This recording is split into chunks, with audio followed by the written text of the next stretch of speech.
So I got to ask like for some more stories, some more client stories. So I have another kind of tragic one, but it all worked out in the end. So I have some clients who are relocating. Um, I want to say from Michigan down to Florida. This was a couple years ago. And my memory's not so great, my old age, but they were super, super, super psyched because their loan had just gotten clear to close. It was we got a final approval on their loan. They packed up all their stuff. They packed up all their stuff in a van. Started their drive down from wherever it was. I think Michigan, but it's irrelevant to the story. And they stopped at City Furniture on the way down. Um, Picked out a whole new furniture set. It was like $15,000 worth of furniture, and unbeknownst to me at the time, put it on one of those one of those zero interest credit cards.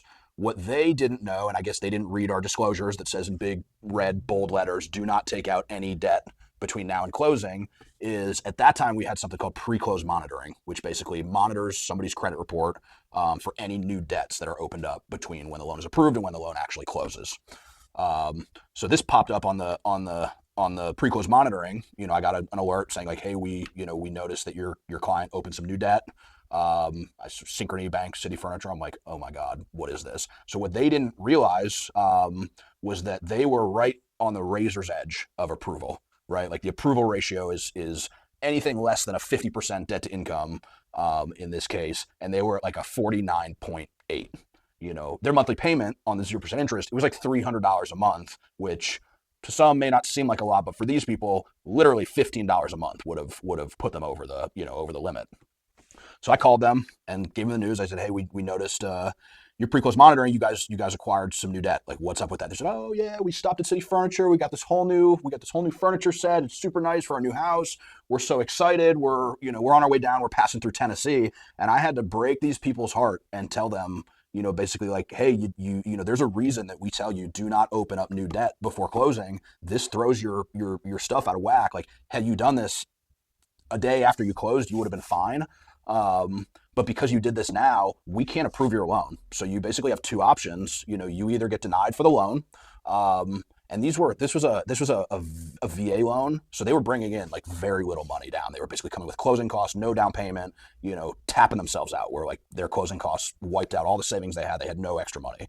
So I told them, option A, we can't do the loan with this debt. Option B, you call somebody, beg, borrow, and steal, figure out some way to pay off that $15,000 balance, and then work it all out after closing. And that's exactly what they did. They called some family, they scraped together $15,000, they paid off that debt, and ultimately they finished their drive and came down to Florida, closed on the house, and they had a whole bunch of furniture to furnish it with in their moving truck. But that's one story that I always tell people. Like I told another one about somebody who quit their job after they got a pre-approval, not realizing, or sorry, not a pre-approval, a final approval, not realizing that we do that final verification of employment.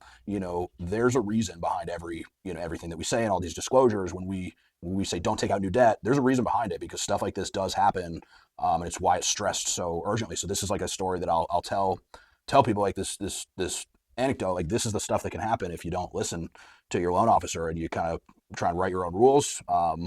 It can come back and bite you pretty bad. And luckily, these people were able to come up with the money. But in another universe, I can definitely see a scenario where nobody could float them $15,000. Their home purchase blew up. They had already sold, or moved out of their other house to relocate, and it could have become a really, really, really big problem for them. So, that's my client story for today.